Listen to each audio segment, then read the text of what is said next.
आप फाफा-मऊ विधानसभा सीट से जीत के आते हैं, हाँ। तो आप फाफा-मऊ विधानसभा की जनता के लिए क्या करेंगे? तो पहली तो मेरी प्राथमिकता युवाओं के लिए हमारे सरकारी स्कूल है, उनको एकदम दुरुस्त करवाऊंगा। जो भी हक अधिकार को मारेगा, जेनजी और जेन अल्फा उसको घेरने का काम आपकी करेंगे। पसंदीदा गाड़ी कौन है? मेरी पसंदीदा गाड़ी वो है जो जल्दी से चले और जो है मुझको अगर किसी की मदद करना हो वहाँ पे आसानी से पहुँचा दे, अच्छा। धक्का ना मारना पड़े। अस्सलाम वालेकुम, नमस्ते, सत श्री अकाल। आई होप कि आप सब ठीक होंगे। आपके अपने चैनल सैयद मिजान ब्लॉग में आपका स्वागत है। तो हमारे बीच मौजूद हैं इलाहाबाद विश्वविद्यालय के पूर्व उपाध्यक्ष और फाफा-मऊ विधानसभा सीट से प्रबल दावेदारी कर रहे अदील हमजा साहब। आपका बहुत बहुत स्वागत है। अरे बहुत शुक्रिया आपका कि आपने हमारे लिए समय निकाला और क्या कहते हैं, आप छोटे भाई हैं और इलाहाबाद यूनिवर्सिटी के जूनियर भी हैं। जी जी। और जिस तरीके से आप लोग जो है सोशल मीडिया और तमाम प्लेटफॉर्म का यूज़ करके और इस तरीके से हम लोगों की आवाज़ बनने का काम कर रहे हैं, उसके लिए आपका बहुत धन्यवाद। तो अदील साहब, आपसे पहला सवाल ये पूछना चाहेंगे कि आपकी प्राइमरी शिक्षा कहाँ से हुई? मेरी शुरुआती शिक्षा जो है बॉयज़ हाई स्कूल से हुई जी। होली ट्रिनिटी में 8 तक पढ़ा। उसके बाद 9 से 12 तक BHS में पढ़ा। जी। उसके बाद फिर इलाहाबाद यूनिवर्सिटी में 2012 में मेरा जो है एडमिशन हुआ BLLB में। जी। और 2012 से 17 तक BLLB इलाहाबाद यूनिवर्सिटी से किया। उसके बाद 2016-17 के सेशन में वाइस प्रेसिडेंट बना। जी। तो तमाम आंदोलन और तमाम चीज़ें, बच्चों के हक और हुकूक की लड़ाई लड़ते हुए 5 साल के लिए मेरी डिग्री रोक दी गई थी। 5 साल की? हाँ।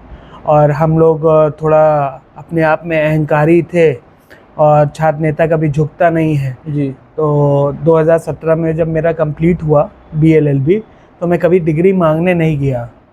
फिर जब 5 साल मेरा पूरा हो गया सस्पेंशन का, तब जो है मैंने डिग्री ली। अच्छा। तो 5 साल पूरा हो गया, उसके बाद LLM कर नहीं पाया। जी। और पॉलिटिक्स में ही हूँ, लोगों की सेवा कर रहा हूँ, तो बस BLLB किया, 2017 में कंप्लीट हुआ। तो आपकी कितनी उम्र है इस समय? मेरी उम्र है 33। 93 बॉर्न है। हाँ, 33। जी। तो आपका इलाहाबाद विश्वविद्यालय का सफ़र कैसा था? इलाहाबाद विश्वविद्यालय तो अपने आप में बहुत बड़ी चीज़ है। जी। जब हम विश्वविद्यालय में नहीं थे तो मतलब बहुत ज़्यादा समाज को लेके बहुत ज़्यादा मतलब अन्याय जुल्म के ख़िलाफ़ कभी आवाज़ नहीं उठाते थे, है ना। मूक दर्शक बने देखते थे और बहुत ज़्यादा मतलब सकारात्मक सोच उस तरह की नहीं थी समाज में, कैसे क्या होना चाहिए और मतलब विज़न, एक तरह का कोई विज़न नहीं था। लेकिन जब इलाहाबाद यूनिवर्सिटी में दाखिला लिया, एक नन्हे से पौधे थे और इलाहाबाद यूनिवर्सिटी के बारे में बहुत कुछ सुना था। तो जब लेकिन वाकई में जब उसमें इलाहाबाद विश्वविद्यालय में जब एडमिशन लिया, तब ये बात समझ में आई कि इलाहाबाद विश्वविद्यालय जो है वो पूरे देश में नहीं, हमको लगता है पूरे वर्ल्ड में अपने आप में एक अनोखा विश्वविद्यालय है, जहाँ पे सिर्फ आप शिक्षा दीक्षा नहीं लेते हैं, वहाँ पे आपको बहुत सारी चीज़ें सीखने को मिलती है। कल्चर सीखने को मिलता है, सीनियर जूनियर की तहज़ीब सीखने को मिलती है, समाज में कहीं भी जुल्म अन्याय अत्याचार हो तो उसके ख़िलाफ़ लड़ाई लड़ने की सीख मिलती है कि आपको लड़ना चाहिए, आपको बोलना चाहिए। तो कैसे सारे समाज को एक साथ लेके चलना चाहिए, एक धागे में पिरो के जो है इस तरीके से लेके चलना चाहिए। इलाहाबाद विश्वविद्यालय अपने आप में एक अद्भुत जगह है, जहाँ पे हर वर्ग, हर समाज, हर जाति के लोग तमाम कोर्स करके और अलग अलग जगह पे इलाहाबाद विश्वविद्यालय और इलाहाबाद और भारत का नाम रोशन कर रहे हैं। जी। अदील साहब, आप इलाहाबाद विश्वविद्यालय से डिग्री हासिल करें।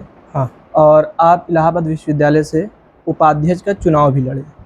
तो उस समय आपका सबसे मजबूत मुद्दा क्या था जिससे आपको इतने बड़े पद पे जीत हासिल हुई? देखिए, पहली बात तो आपको बता दूं कि मैं एक ऐसा इलाहाबाद विश्वविद्यालय में उपाध्यक्ष बना कि जब से विश्वविद्यालय इस्टेब्लिश हुआ, कोई भी मुस्लिम वहाँ पे नहीं जीता। अच्छा। हाँ, तो मैं पहला मुस्लिम हूँ जो वहाँ पे इलाहाबाद विश्वविद्यालय में उपाध्यक्ष बना। मुद्दे तो बहुत से थे, चाहे वो इंफ्रास्ट्रक्चर का मुद्दा हो, हाँ, फ़ीस बच्चों की, हॉस्टल में तमाम असुविधा थी, हमारी बहन बेटियों के लिए जो है टॉयलेट्स की कमी थी, सिक्योरिटी की कमी थी, और जो हमारे बच्चे डेलीगेसी में रहते हैं उनका किराया बहुत महंगा, जी, है ना। और बहुत सारी मूलभूत सुविधाएं थी जिनका पैसा हमसे लिया जाता है। जब फीस जमा करते हैं तो चाहे वो स्पोर्ट्स के नाम पे हो, चाहे एक्स्ट्रा करिकुलर एक्टिविटीज़ के नाम पे हो, पैसा हमसे लिया जाता है, लेकिन वो सब होती नहीं थी। तो उन सारे तमाम मुद्दों को लेके और हमेशा से हम लोग एक्टिव रहे, हमेशा से लड़ाई लड़े।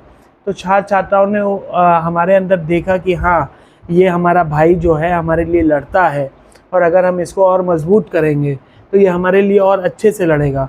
और उन्होंने मुझे बनाया, और मुझे इस बात का गर्व है कि उनकी लड़ाई लड़ते हुए मैंने अपनी डिग्री की भी परवाह नहीं की, मैंने अपने कैरियर की नहीं परवाह की, और मैं 5 साल के लिए निष्कासित हुआ। और इस बात का फ़ख्र एक एक छात्र और छात्रा को होगा जिन्होंने मुझको वोट दिया कि हाँ, जिसको मैंने चुना था उसने अपनी पूरी ताकत के साथ हम लोग की लड़ाई लड़ने का काम किया। आप जिस समय उपाध्यक्ष बने थे, हाँ। तो आपकी उस समय क्या उम्र थी? जब मैं उपाध्यक्ष बना था 2016 में बना था जी। और आज 2026 है। 10 साल घटा दीजिए, 23 थी, 23 साल की उम्र में बना था। 23 साल। हाँ। आपके सोशल मीडिया से जुड़े हुए हैं, तो आपकी उधर बीच महाकुंभ के बीच आपकी वीडियो बहुत वायरल थी एक, जिसमें आप श्रद्धालुओं को अपनी पर्सनल गाड़ी पर बैठा के उनके जगह पे छोड़ते थे। तो ये कहाँ से सूझा आपको? ये आपको बताया ना, इलाहाबाद विश्वविद्यालय की देन है कि इलाहाबाद विश्वविद्यालय ने ये कल्चर, ऐसा कल्चर सिखाया है जहाँ पे ना कोई जाति है ना कोई धर्म है। जब पूरे विश्व की नज़र हमारे इलाहाबाद पे प्रयागराज में थी और देश का नहीं विदेश का सबसे बड़ा मेला लग रहा था, और जहाँ पे यहाँ तक कुछ लोगों के द्वारा ये कहा गया कि वहाँ पे एक विशेष वर्ग का, जिस वर्ग से मैं आता हूँ उस वर्ग का महाकुंभ में जाना वर्जित है जी। अगर कोई मिलेगा तो उसको जो है सही नहीं होगा। लेकिन उसके बाद भी जितना सरकार ने उम्मीद लगाई थी कि इतनी भीड़ होगी महाकुंभ में, उससे कई गुना ज़्यादा भीड़ आई। और जब अव्यवस्थाएं फैली, बहुत सारे लोगों को कई किलोमीटर दूर से जो है पैदल जाना पड़ रहा था संगम नहाने, और उसके बाद वहाँ से पैदल बच्चों को लिए सामान भी लादे हुए। तो ये दुख और ये दर्द मुझसे देखा नहीं गया। तो मैंने इसके लिए अपनी गाड़ी, अपने यार मित्रों की, रिश्तेदारों की तमाम गाड़ियों का सबसे लेके कम से कम 25-30 गाड़ी लगा के, और सारी हर तरह की गाड़ी, ये नहीं कि जो है कोई 3rd क्लास गाड़ी, अच्छी लग्जरी गाड़ियाँ और जिन पे मैं खुद बैठ सकूँ। और ये कोशिश रहती थी कोई गंदगी ना रहे, कोई धूल ना रहे जिससे वो अपवित्र हो जाएं, और साफ़ सफाई के साथ लगातार उनकी सेवा करने का काम किया। आप जूस का भंडारा करने का काम किया। अच्छा। जूस का भंडारा कौन कर, बनाना शेक, मैंगो शेक, ये सब जो है पिलाने का काम किया। ठंडी का टाइम था तो कंबल भी बांटने का काम किया, गुलाब बांटने का काम किया। एक दिन जो है पूरी सब्जी कचौड़ी का भंडारा किया। तो ये हमारी गंगा जमुना तहजीब है जी। ये इलाहाबाद की धरती इसीलिए जानी जाती है। तो उसी को हमारे जो पूर्वजों ने जो विरासत हमको दी थी उसको आगे बढ़ाने का काम किया है। ये कोई मैंने नया काम नहीं किया, ये तो कुछ लोग हैं जो समाज में गंदगी फैला रहे हैं, वरना हमारा भारत ऐसे ही है जहाँ पे हम एक दूसरे के लिए जान देते हैं। जी। तो ये कार्य आप जो करें, इससे बहुत लोग प्रेरित हुए, तो उसको एक फैशन बना लिए, लोग करने भी लगे। नहीं तो ये तो बहुत अच्छी बात है, और हर इंसान को कोई भी अच्छे कार्य से सीख लेना चाहिए। बिल्कुल। और अगर अच्छे कार्य से सीख लेके वो काम वो कर रहा है तो बहुत अच्छी बात है। सही। अलग किसी ने भी जगाई हो, किसी ने भी जो है मशाल जलाई हो, लेकिन जो है अगर मशाल लेके कोई भी चल रहा है अच्छे कार्य के लिए तो बहुत अच्छी बात है। कभी भी गलत काम से कोई प्रेरणा नहीं लेनी चाहिए, अच्छे कामों से प्रेरणा लेनी चाहिए। और वो प्रेरणा चाहे जिससे मिले, चाहे अगर मैं राजनीतिक व्यक्ति हूँ, मैं सपा में हूँ, अगर कोई गैर दल का भी आदमी अगर अच्छा काम कर रहा है, उसका कोई ऐसा वर्क मुझे पसंद आ गया कि हाँ ये करना चाहिए समाज के लिए, तो मैं उसको जो है इनहेरेंट करूँगा और करना भी चाहिए। अच्छे काम लोगों को, और अच्छे काम को सोशल मीडिया पे हम लोग या तमाम लोग इसीलिए डालते हैं कि इस काम से दूसरा आदमी भी प्रेरित हो, और वो अगर जब प्रेरित होगा और जब हमको फॉलो करेगा तो निश्चित तौर पे एक बड़े बल्क में लोगों की मदद होगी। क्योंकि हम तो उतने 25 गाड़ी हमने लगाया, 25-30 गाड़ी से कितने लोगों को, 5 आदमी अगर जोड़ लीजिए तो उस हिसाब से 100 आदमी को एट अ टाइम आप पिक एंड ड्रॉप कर सकते हैं। तो अगर 500 लोग और उस काम को देख के करने लगे तो कितने लोगों की मदद बहुत हो लोग हो जाएगी। गए। तो ये होना चाहिए। सही। आप फाफामऊ विधानसभा सीट से दावेदारी कर रहे हैं। हाँ और भी विधानसभा थी, हाँ। उससे भी आप दावेदारी कर सकते थे, हाँ। मगर फाफामऊ ही क्यों चुने आप? ऐसा कुछ नहीं है, क्योंकि 12 विधानसभा है हमारे इलाहाबाद में जी। अब दावेदारी तो कहीं से भी कर सकते थे। ये है कि फाफामऊ विधानसभा एक ऐसी विधानसभा है जो हमारे शहर से जुड़ी हुई है। और मैं क्योंकि शहर में रहता हूँ और मैंने ये देखा कि शहर से जुड़ी हुई विधानसभा मेरी फाफामऊ सबसे सटी हुई विधानसभा फाफामऊ है। अच्छा। पुल इस पार आपका उत्तरी है, पुल उस पार आपका फाफामऊ है। जी। आप पुल इस पार का डेवलपमेंट देख लीजिए और पुल उस पार का डेवलपमेंट देख लीजिए। वहाँ मेरा विद्यालय भी है, मेरा कारोबार भी है, सब लोग भी हैं। तो मुझे लगा कि यार मतलब 10 किलोमीटर का भी अंतर नहीं है। इलाहाबाद शहर से 10 किलोमीटर दूर भी नहीं है फाफामऊ, और वो इतना पिछड़ा क्यों है? वहाँ पे डेवलपमेंट क्यों नहीं है? वहाँ पे अच्छे अच्छे हॉस्पिटल क्यों नहीं है? वहाँ पे सरकारी स्कूल हैं तो वो अच्छे से संचालित क्यों नहीं हो रहे हैं? वहाँ के बच्चे नशा क्यों कर रहे हैं? उनको जो है नशा के प्रति कोई जागरूक क्यों नहीं कर रहा है ना? तो ऐसे तमाम हमारे बाढ़ प्रभाव तमाम कछारी बेल्ट है, वहाँ पे बाढ़ आती है तो पानी भर जाता है घरों में, 20-20 दिन पानी रहता है। ये कोई लड़ाई लड़ने वाला मुझको दिखा नहीं। मैंने सोचा कि मुझे अपना जो है पूरी मेहनत और अपना पूरा जीवन उन लोगों के लिए देना चाहिए ताकि वो भी शहर के पटल पे आ सके और इलाहाबाद शहर और फाफामऊ विधानसभा में कोई डिफरेंस ना ना हो। हाँ, बिल्कुल।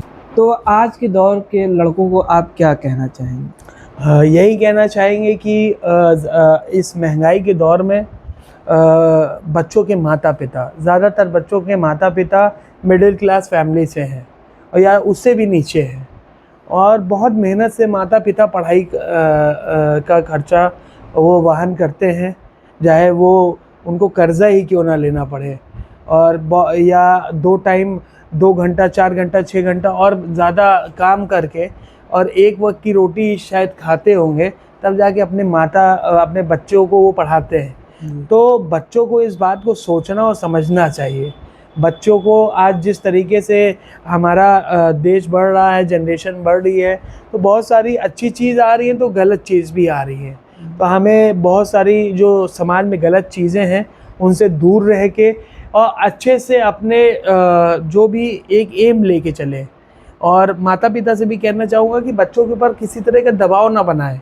जिस तरीके का किसी बच्चे में जो इंटरेस्ट हो उस इंटरेस्ट में उसको प्रमोट करें और वो बच्चा अपना एक गोल लेके चले और कुछ अच्छा करे, चाहे वो IAS बने, PCS, डॉक्टर, इंजीनियर। और अब तो AI का ज़माना है, AI में भी आप बहुत आपके पास स्कोप है, तमाम स्कोप है। यही नहीं है कि आपको सिर्फ IAS IPS ही बनना है, जिस भी उसमें हो अपने माँ बाप का, क्षेत्र का, गांव का और हमारे देश का नाम रोशन करें। यही हमारा। और जेनजी तो वैसे भी अब जागरूक हो चुका है, तो जेनजी को बहुत कुछ समझाने की ज़रूरत नहीं है। जेनजी के साथ साथ जेन अल्फा भी अब एकदम जागरूक है, हो रहा है और उसके हक अधिकार को तो कोई मार नहीं सकता। अब जो भी हक अधिकार को मारेगा, जेनजी और जेन अल्फा उसको घेरने का काम करेंगे। तो मैं तो बहुत प्रसन्न हूँ कि मेरे छोटे भाई बहन जागरूक हैं और अपने हक अधिकार के लिए खुद ही लड़ने के लिए बहुत मजबूत है। जी हाँ। तो आप फाफामऊ विधानसभा के जनता के बीच कब से जुड़े हैं? फाफामऊ विधानसभा में ऐसे अगर देखा जाए तो मुझे लगभग 7 साल हो रहा है। 7 साल से मैं लगातार फाफामऊ विधानसभा में जाता हूँ, लोगों की सेवा करता हूँ, उनके सुख दुख में मजबूती से खड़ा रहता हूँ। चाहे कैसा भी संकट आए, उनका ये भाई उनके बीच में रहता है। और हम लोग ऐसे नेता हैं, ऐसे बेटा हैं अपने लोगों की, आवाम के, कि शायद ही कोई एक ऐसा दिन होता हो कि हम विधानसभा में मेहनत ना करते हो। अगर कोई बहुत बड़ी चीज़ हो गई, बीमार हो गए, बहुत ज़्यादा बीमार हो गए, कोई ट्रेजेडी हो गई तो अलग बात है, वरना हम लोग का टारगेट ये रहता है कि साल में 365 दिन है तो 365 दिन अपने लोगों की सेवा करते हैं। 33 साल उम्र है, लेकिन पिछले 12-13 साल से लगातार 20 साल की उम्र से लोगों की मदद और उनकी सेवा करने का काम कर रहे हैं। जिस उम्र में लोग घूमते हैं, टहलते हैं, गाड़ियों का शौक़ होता है, कपड़ों का शौक़ होता है और अलग ही दुनिया में होता है, उस उम्र से हम लोग समाज में जो है संघर्ष कर रहे हैं। 20-20, 25-25, 30-30 मुकदमा लेके बैठे हैं, 200 रातें थाने में बिताए हैं, 5-10 बार जेल गए हैं, गाज़ीपुर से दिल्ली तक साइकिल चलाएं, 28-30 जिला पार करके दिल्ली पहुँचे हैं और पैदल यात्रा किए हैं। कोरोना में एक एक घर फाफा मऊ का सैनिटाइज़ करने का काम किए हैं। पहले वाले कोरोना में लगातार 65 दिन खाना बांटे हैं। दूसरे वाले में एक एक घर सैनिटाइज़ करने का काम किए। इसके लिए आपके पास एक विल पावर होनी चाहिए, बिल्कुल। आपके अंदर जज्बा होना चाहिए। हर इंसान नहीं कर सकता है और मुझे इस बात का गर्व है कि मैं लोगों के काम आता हूँ। तो आप फाफा मऊ विधानसभा सीट से जीत के आते हैं, हाँ। तो आप फाफा मऊ विधानसभा की जनता के लिए क्या करेंगे? अगर मैं फाफा मऊ विधानसभा से जीत के आता हूँ तो पहली तो मेरी प्राथमिकता युवाओं के लिए होगी। जी। सबसे पहले ये होना चाहिए कि जो भी हमारे सरकारी स्कूल हैं उनको एकदम दुरुस्त करवाऊँगा और कोशिश करूँगा कि कोई नया स्कूल वहाँ पे ऐसा बने जहाँ पे अच्छी शिक्षा हो, उच्च स्तरीय शिक्षा हो और सस्ती हो। अच्छा। दूसरा, युवाओं के लिए हमारे, क्योंकि जो है कछार साइड के और इधर उधर के जो बच्चे हैं वो सेना में, पुलिस में एग्ज़ाम के लिए ज़्यादा जो है ट्राई करते हैं और उनके पास कोई बहुत अच्छा मैदान या कोई स्पोर्ट्स वो नहीं है। बहुत से प्रतिभाशाली हमारे युवा हैं जो क्रिकेट खेलते हैं, कुछ फुटबॉल भी खेलते हैं, हाँ, जी, जी। जैवलिन थ्रो, शॉट पट सब करते हैं और लॉन्ग जंप, लेकिन उनके पास कोई ऐसा स्टेडियम नहीं है। भाजपा ने बोला था कि हम सोनाव में स्टेडियम बनाएंगे, लेकिन आज तक उस स्टेडियम में एक ईंटा नहीं पड़ा। वो स्टेडियम अब पता नहीं बनेगा कि नहीं बनेगा। हमारी कोशिश रहेगी, क्योंकि हमारे नेता भी खेल के प्रति, अखिलेश यादव जी, बहुत जागरूक हैं और मैं उनसे निवेदन करके कोशिश करूंगा कि अपने क्षेत्र में ही, क्योंकि वो कई विधानसभा को और जिला को भी मिलाता है, जैसे प्रतापगढ़, कौशाम्बी, इलाहाबाद का संगम भी होता है फाफा मऊ में। अच्छा। हाँ, और मैं कोशिश ये करूँगा कि फाफा मऊ विधानसभा में ऐसा स्टेडियम बने कि पूरे मंडल के जो हमारे युवा हैं खेल सके। उनके लिए बेहतर वो हो सके। नशा मुक्ति केंद्र बनवाऊंगा कि नशा से हमारा युवा दूर रहे। स्वास्थ्य केंद्रों को बेहतर करवाऊंगा और जो भी लोग हैं उनके साथ कोई जुल्म ना हो, जाति धर्म देख के भेदभाव ना हो, हमारी बहन बेटियों की सुरक्षा हो और उनके मुद्दों पे ग्राउंड लेवल पे जाके उनकी मदद करूंगा। किसानों को खाद और डीएपी की कमियां ना हो, है ना। महंगाई कोई मनमाने रेट से, हमारे विधानसभा में मनमाने रेट से जो है लोगों को प्रताड़ित ना करे।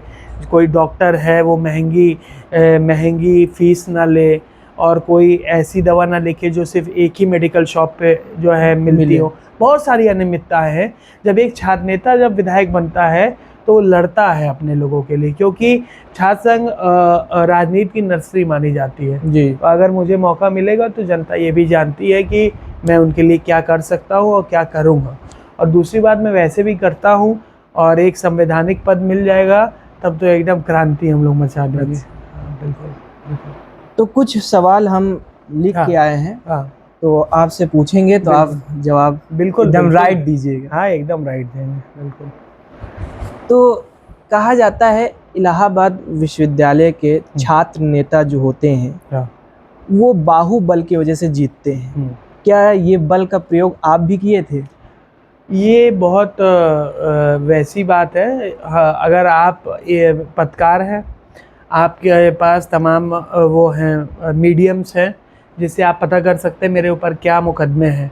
मेरे ऊपर सारे मुकदमे जो हैं वो छात्रों की लड़ाई के हैं, आंदोलनों के हैं और आज तक एक मच्छर भी नहीं मारा हूँ। तो कैसा बाहुबल? हमारी लड़ाई बाहुबलियों के खिलाफ है। एक युवा छात्र नेता जो कम उम्र से समाज सेवा कर रहा है, जागरूक है, पढ़ा लिखा है, वो कैसे बाहुबल को जो है प्रमोट कर सकता है? अगर कोई छात्र नेता बाहुबल या बाहुबली को प्रमोट कर रहा है तो उसके पढ़े लिखे होने का कोई मतलब नहीं है। हम तो यही चाहते हैं कि इन बाहुबलियों का समाज से दूरी हो और पढ़ा लिखा नेतृत्व इस समाज को आगे लेके चले, तभी हमारा देश तरक्की करेगा। तो आप किस वजह से राजनीति में आए? हम क्योंकि मैं एक नॉर्मल साधारण से छात्र था और मैं लगातार क्योंकि मैं 2016 में लड़ा और जब 4th ईयर तक मैं लोगों को लड़वाता था, उनकी हेल्प करता था। मैंने देखा तमाम सारी कमियां थी। मेरे बहुत सारे छात्र भाई थे, वो मुझसे बहुत अच्छे थे पढ़ने में। मेरे साथ के कम से कम 20-25 लोग जज हैं, 25 लोग मेरे बैचमेट जज हुए हैं।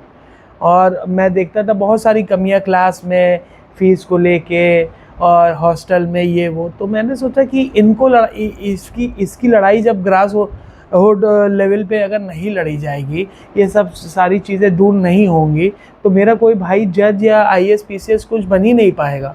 तो इसकी लड़ाई कौन लड़ेगा? तो ऊपर वाले ने मुझको क्या कहते हैं, जिम्मेदारी एक तरह से ऊपर वाले ने सौंपी, और मेरे छात्र छात्राओं ने, भाइयों बहनों ने मेरे ऊपर भरोसा जताया। तो मैंने उस लड़ाई को लड़ने का बीड़ा उठाया, और मैं जो है राजनीति की तरफ प्रेरित हुआ। और एक मिथ्या भी थी कि इलाहाबाद विश्वविद्यालय में कोई मुस्लिम नहीं जी सकता। मुझे अपने काम पे, अपने नेचर पे और हर चीज़ पे भरोसा था, एजुकेशन पे, और मैंने उसको तोड़ के दिखाया। तो रही बात, आप कह रहे हैं कि हमारे पर इतने मुकदमे हाँ, उतने हुए, हाँ। तो आपके ऊपर अब तक कितने मुकदमे हुए हैं? मेरे ऊपर होंगे 24-25 मुकदमे होंगे। 24-25। हाँ।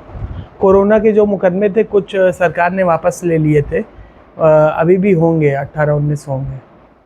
लेकिन सारे मुकदमे छात्र संघ और छात्रों के हैं। छात्रों की लड़ाई लड़ते हुए, किसानों की लड़ाई लड़ते हुए है, महिलाओं की लड़ाई लड़ते हुए है। कोई भी एक ऐसा मुकदमा आप नहीं पाएंगे जो मेरा किसी से पर्सनल है। सब बनाम सरकार है, और सरकार के खिलाफ जब लड़ाई लड़ी है। और ऐसा नहीं कि सिर्फ मेरे ऊपर है, उसमें 10-10, 20-20 छात्र नेता जो है मेरे साथ जो है फाइली हैं, और हर दल के लोग हैं। तो क्या कहते हैं, लड़ाई लड़ने में, और ऐसे मुकदमे तो हम उसको जेवर समझते हैं, जी। गहना है हमारा। और बाकी नेताओं से हमको अलग वो मुकदमे ही करते हैं, क्योंकि वो नेता जो है वो पैसा कमा के या पैसा कमाने की नीयत से आया है, और हम राजनीति में मुकदमा लेके आए हैं। मुकदमा समाज के लिए लिए है। मुकदमा बहुत ख़राब चीज़ होती है। मुकदमा में लोगों की उम्र बीत जाती है कचहरी और कोर्टों के चक्कर लगाने में। तो मुकदमे हम लोग हंसते हुए समाज के लिए लिए हैं, क्योंकि हमारा दिल साफ़ है, हमारी नीयत साफ़ है। तो अखिलेश यादव जी का फ़ोन आया कि आपको फाफा मऊ विधानसभा से टिकट देंगे, आप तैयारी कीजिए, ऐसा कोई फ़ोन आया आपके पास? देखिए, आदरणीय राष्ट्रीय अध्यक्ष जी से मेरे बहुत गहरे और अच्छे संबंध हैं, और ना अभी तक कोई फ़ोन आया है, और ना आज तक मैंने उनसे बोला है कि मैं फाफा मऊ से टिकट मांग रहा हूँ। और लेकिन उनको ये पता है कि मैं फाफा मऊ से टिकट मांग रहा हूँ, और मैं लगातार मेहनत करता हूँ। और जो भी मेहनत करता है तो वो उम्मीद तो करता ही है कि उसके हक़ में फ़ैसला हो। और लेकिन मैं मेहनत कर रहा हूँ, मुझे उम्मीद है अगर मैं उस लायक रहूँगा और सारे समीकरणों में हर चीज़ में फिट बैठूँगा, तो अखिलेश जी का आशीर्वाद मुझ पे बनेगा, और मैं उनकी झोली में ये सीट ला के दूँगा। तो आपकी पसंदीदा गाड़ी कौन है? मेरी पसंदीदा गाड़ी वो है जो जल्दी से चले, और जो है मुझको अगर किसी की मदद करना हो वहाँ पे आसानी से पहुँचा दे। अच्छा। धक्का ना मारना पड़े। और सरकारी गाड़ियों से, इस सरकार में सरकारी गाड़ियों से बचता हूँ। जी। अच्छी गाड़ी हो, ये बहुत वो नहीं है कि हाँ, मैं खुद फॉर्च्यूनर रखा हूँ, सफारी से चलता था, 8-9 साल चला, उसके बाद फॉर्च्यूनर लिया है, और क्या कहते हैं अब उससे चलता हूँ। तो गाड़ी अच्छी होनी चाहिए, सवारी अच्छी होनी चाहिए, और जितना आप उसको मतलब आपकी हैसियत के हिसाब से जो ले सकें, गाड़ी हमेशा इंसान को अच्छी लेनी चाहिए। जी। क्योंकि रोड पे बहुत सारी चीज़ें रहती हैं, और सिक्योरिटी पर्पज़ से भी, और हर चीज़ से। तो जितनी महंगी गाड़ी, हर गाड़ी में अपने अपने अलग अलग फ़ीचर होते हैं। तो गाड़ी में कभी भी इंसान को कंजूसी नहीं करना चाहिए। जितना भी उसके पास पैसा हो, उस बजट में जो सबसे अच्छी गाड़ी हो लेना चाहिए। जी।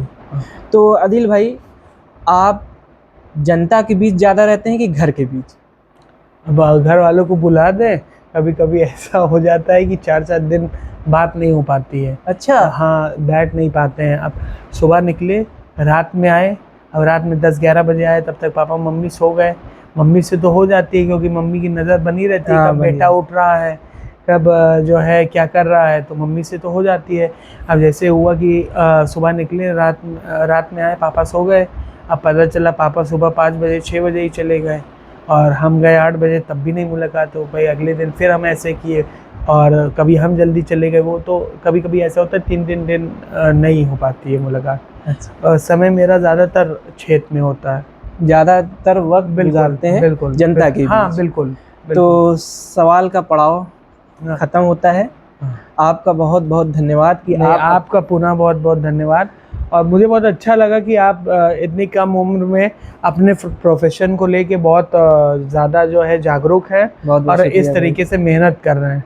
और मेरे जैसे और भी जो लोग हैं जो संघर्ष कर रहे हैं, आप उन तक भी पहुँचे और जी, उनकी भी आवाज़ उठाएं, बिल्कुल भी। जनता के बीच में भी पहुँचिए। और मेरी पूरी शुभकामनाएं हैं आपके साथ, आपकी पूरी टीम के साथ, कि आने वाले समय पे आपका जो पॉडकास्ट है, आपका जो नाम है वो और ऊपर जाए।